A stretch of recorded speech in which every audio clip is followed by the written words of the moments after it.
Ok, estamos de volta aqui no Frente a Frente desta segunda-feira, hoje conversando com o Ricardo Barbosa, que está aí administrando o Porto de Cabedelo. Ele deu uma aula sobre o Porto de Cabedelo aqui. A gente deu uma entrada, vai fechando aqui, falando um pouco sobre política para a gente fechar. Presidente, você acompanhou, como eu disse, vários episódios da política da Paraíba, inclusive os grandes rachas políticos da política paraibana. Está com cheiro de racha agora dessa base governista?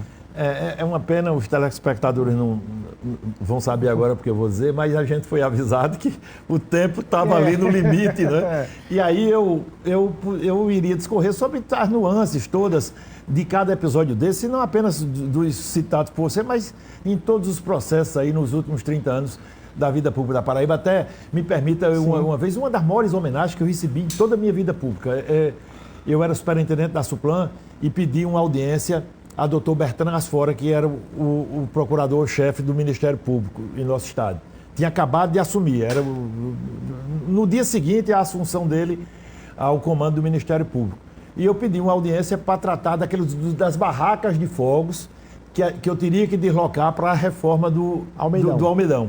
Né? E quando, do nada assim, ele saiu, estava na antessala, e ele saiu com todo o seu staff. Ele estava na sua primeira reunião com o staff, todos os procuradores né, tem as caixinhas, né, no Ministério, procurador disso, procurador daquilo e tal.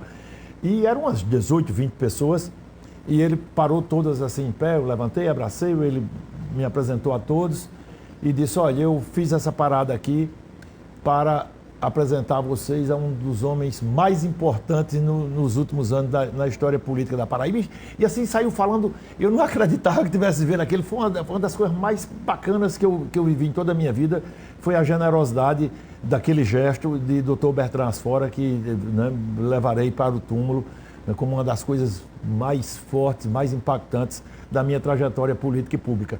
Então, eu vivi mesmo intensamente os bastidores, o protagonismo de todas essas crises que aconteceram, de todos os rompimentos, de todas as formações de chapa.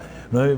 Eu lembro, né, ali em 2014, na articulação da chapa, os últimos 3 dias eu participei de tudo, todas as decisões, todos os nomes que foram citados para ser vice-governador foram contactados por mim, Adriano Galdino, Bolinha lá em Campina, Lígia Feliciano, todos, o governador Ricardo, na época, me conferiu essa condição de fazer ali esse alinhamento até chegar o desenho que terminou chegando Lígia para a própria indicação do governador João. Eu era deputado, fui o primeiro a lançar o governador João na Assembleia e recebendo pancada de alguns colegas, a gente não vai dizer nome hoje, mas o João sabe, que brincava comigo: mas Ricardo, tu tá doido, bicho, tu vai botar João para ser governador tal, e João, né, o nosso João Azevedo, que deu um show nesses 6 anos e meses de governo, né, e transformou a Paraíba efetivamente, né, num dos estados mais promissores do país. E agora? Eu vejo agora com a tranquilidade, assim, de que não consigo enxergar cenário para rompimento, por acreditar na capacidade do governador João de dar a condução que não leve a rompimento. Agora, tem muitas entranhas, há muita sinuosidade nesses caminhos, né? E não há esse tempo todo. Aí, assim, se eu fosse, não divergir, mas se eu fosse contraditar um pouco, é que todos os protagonistas, né, quando falam publicamente, se vieram para... Não, tem tempo ainda, a gente sabe, quem é do ramo sabe que não tem tanto tempo. Né? E também são coisas que não se colocam debaixo do tapete, porque vai chegar uma hora que essa poeira vai sair. Né? E aí, mas quem tem o comando é João, e ele conseguiu surpreendentemente, né, para quem não teve uma militância política, quando eu digo surpreendentemente, porque João não foi vereador, não foi deputado estadual, não foi federal, não foi senador, João foi governador na sua primeira inserção no cenário político, reeleito, né, e agora com a potencialidade de se sagrar senador mais votado da história da Paraíba, o que precisa fazer é tocar isso. Mas isso é um condão que está sob o seu comando. Você acha que ele saindo para ser candidato ao Senado, Lucas Ribeiro, vice-governador, vira governador, é candidato natural, como o João disse, o Agnaldo disse, para Ricardo Barbosa? Você votaria em Lucas Ribeiro já naturalmente? Não, eu acho que João saindo, né, não tem plano B. Se João sair, Lucas Ribeiro assume a condição de governador do estado. E eu não consigo imaginar, com a experiência que o cerca de família, do deputado Aguinaldo, da sua mãe senadora, do seu avô Enivaldo, que ele renunciasse à condição de candidato, que ele ficasse, não, vou só tocar aqui, a gente vai apoiar Antônio, Pedro, João, e ele vai ser candidato sim.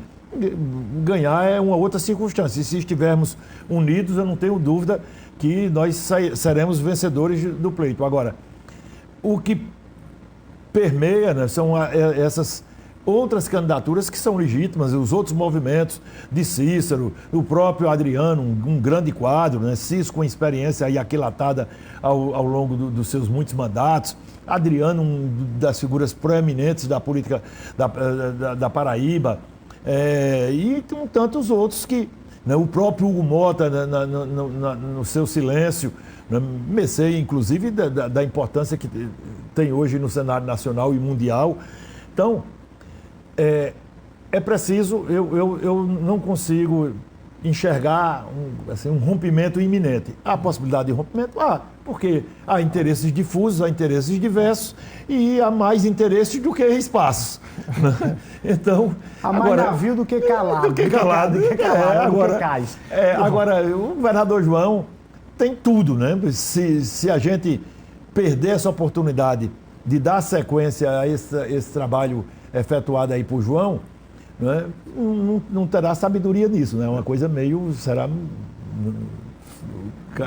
cabe até adjetivos mais fortes, né? Mas, né, não terá sabedoria. E eu imagino que esse grupo tenha sabedoria, mas não pode perder de vista a questão temporal. Não temos tanto tempo assim, a gente tem que chamar o feito à ordem, mas essa é uma batuta que não está comigo, está com o doutor João. Ricardo Barbosa, tempo estouradíssimo, só dá tempo pro tchau. Obrigado pela sua presença aqui no Frente a Frente, viu? Eu que lhe agradeço e deixar aqui o convite público para que você vá lá tomar um café no Porto, conhecer um pouco melhor as instalações e